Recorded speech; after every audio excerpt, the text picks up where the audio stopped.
The film begins in 1967. The story is set in Los Angeles, where Alice lives with her two daughters in a house. Recently, her husband has passed away, and all three of them are still unable to overcome the grief. To run the household, Alice pretends to be a spirit medium, claiming she can connect people with their loved ones' spirits. Of course, this is all fake. Her two daughters, Doris and Paulina, also help her in this false business. One day, Paulina goes to a party at her friend's house, where all her friends decide to play with a Ouija board. According to them, this board could connect people with spirits, but there were 3 rules to the game. Never play alone. Rule 2, never play in a graveyard. Rule 3, always say goodbye when ending the session. They begin the game, and surprisingly, the planchette actually moves. Paulina, however, wasn't impressed because she knew these things were just tricks.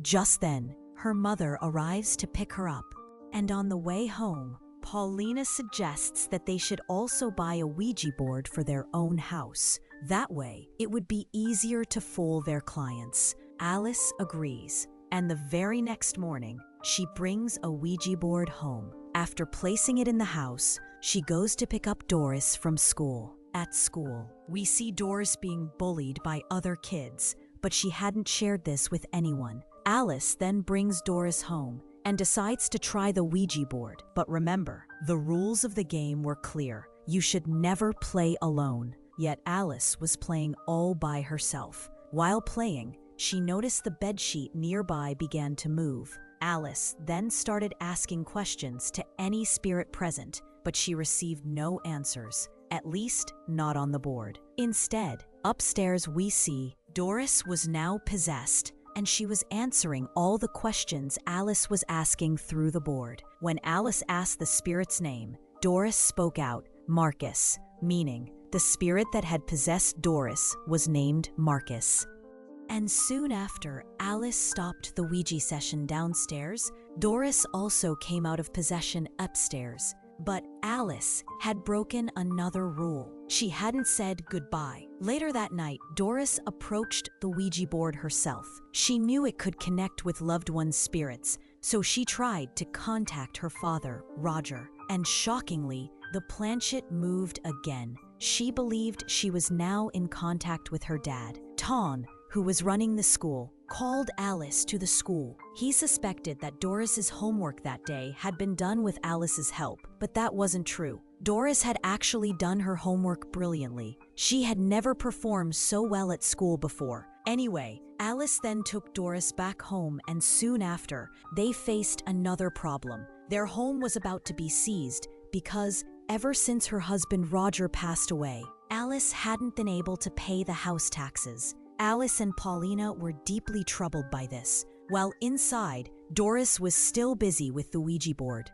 Through this Ouija board, Doris's father told her about a hidden basement room where lots of money had been kept in a grave. When Doris told Alice about it, Alice was shocked. She wanted to check, and to her surprise, everything Doris said turned out to be true. Both she and Paulina started to believe that Doris really had made a connection with her father. So the 3 of them decided to use the Ouija board together to talk to him. Alice first wanted to make sure that the spirit they were speaking to was really Roger, her husband, and not someone else. She asked a question that only she and Roger knew. When the spirit gave the right answer, Alice realized it truly was her husband's spirit. Alice now started to believe in the Ouija board. Doris also told her that she could see other spirits around the planchette. Alice then planned to help other people connect with their loved ones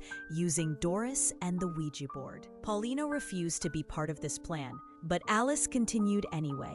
With Doris's help, she began connecting strangers to their lost relatives. Because of this new business, Doris even stopped going to school. While doing these sessions, Doris would sometimes speak in strange voices that sounded just like the family members of their clients. This made people believe even more, and their business was running very well. But during all this, Doris started feeling pain in her neck. she sensed something heavy pressing on her. One day, she used the planchette to look at herself in the mirror, and on her shoulder, she saw an evil spirit. Terrified, she screamed, and in that moment, the spirit entered her body, completely possessing her. After being possessed, Doris acted normal again. She whispered something into her sister Paulina's ear, which caused Paulina to start having terrifying nightmares. Later at school, when some kids teased Doris, she used her powers to harm them.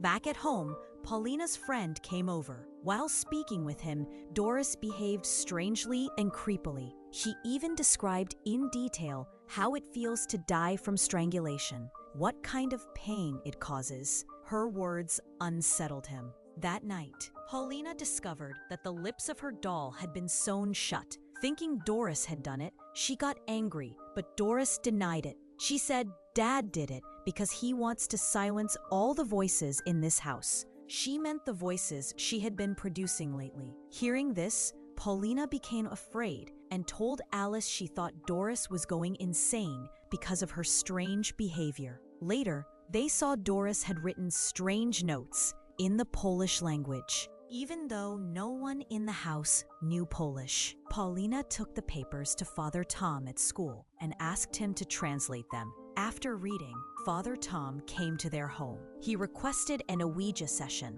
saying he wanted to connect with his wife. During the session, Father Tom asked Doris his wife's middle name. The planchette moved and spelled out Lynn. Doris even spoke in a voice similar to his wife's, shocking everyone. It seemed successful, but afterward, Father Tom secretly told Alice and Paulina that it was not successful at all. His wife's middle name wasn't Lynn, it was Catherine. The reason Doris said Lynn was because Tom had thought of that name in his mind while asking, and she had read his thoughts. He revealed that Doris wasn't really contacting spirits. She was reading minds and imitating random voices. People only imagined those voices as belonging to their loved ones. Father Tom then explained the truth. Doris had actually been possessed by an evil spirit, which was controlling her and making her do everything. He told them that the papers Paulina brought contained the story of a man named Marcus, who had come from Poland to Los Angeles during World War II. A mad doctor had captured Marcus and experimented on him in horrific ways. That doctor was a psychopath. He used to abduct people, experiment on them in his basement, and then kill them. The very house Alice and her family now lived in had once belonged to that doctor. The bodies of all his victims were still buried inside. The house itself was like a graveyard, and according to Ouija board rules, one must never play in a graveyard. But Alice had broken that rule. Father Tom continued, in the papers, Marcus had described how he felt even after death, still aware of everything, trapped in the spirit world for years with other souls. Inside that same house, he wrote that the spirit world was cold and voiceless. No one could speak, but Marcus had found a voice through Doris. That's why she was able to answer Alice's questions so accurately, because Marcus had always been there, hiding among them. We then see Doris sitting on the sofa with terrifying eyes, her mouth wide open. Suddenly, there's a knock at the door, and she turns normal. It was Paulina's friend again. She led him into the basement, but once there, he discovered human skeletons inside the walls. Terrified, he turned around only to see Doris, possessed and twisting unnaturally. She suddenly attacked him. With horrifying strength, she strangled him to death. Soon after, Father Tom, Alice, and Paulina entered and were horrified to see Paulina's friend's body hanging in the middle of the house, staged to look like suicide. They rushed to the basement, where Father Tom found skulls hidden inside the walls. Realizing the danger, he told Alice to burn the Ouija board. They did so, but moments later, the board appeared unharmed back on their table. They couldn't find Doris anywhere, but Father Tom heard strange noises behind the walls. he found a hidden door that led into a secret lab, the Mad Doctor's lab, where he had performed experiments. Inside stood the possessed Doris. The evil spirits then possessed Father Tom himself, forcing him to attack Alice and Paulina. They barely managed to escape, but the spirits killed Father Tom. Doris, still possessed, captured her mother and dragged her unconscious body into the basement. Meanwhile, Paulina was guided by her father's spirit, who told her the only way to end this was to silence the voices coming from the spirit world, just as he had sewn shut her doll's lips. Paulina realized she had to do the same to Doris. She rushed to the basement with a needle and thread. Though many black spirit hands tried to stop her, she bravely sewed Doris's lips shut. This killed Doris instantly. Her soul was finally freed and reunited with her father's spirit. But the evil spirits then possessed Paulina instead. In her possessed state, she killed her own mother. When she came to her senses, she realized what she had done and screamed in horror. The scene then cut to many years later. Paulina was shown in a mental hospital, accused of murdering her mother and sister. The doctors revealed that the police had never found Doris's body, and Paulina still. The doctors sent Paulina back to her room. There, she used her own blood to draw another Ouija board and tried to summon her sister's soul. Her ritual actually worked, and soon we saw Doris's spirit sitting beside her. When the doctors passed by Paulina's room, they felt something unusual and paused outside her door. For a moment, they sensed something abnormal, but they couldn't see that the dead Doris's soul was hanging behind them in a terrifying, evil way. And with that chilling image, the movie ended.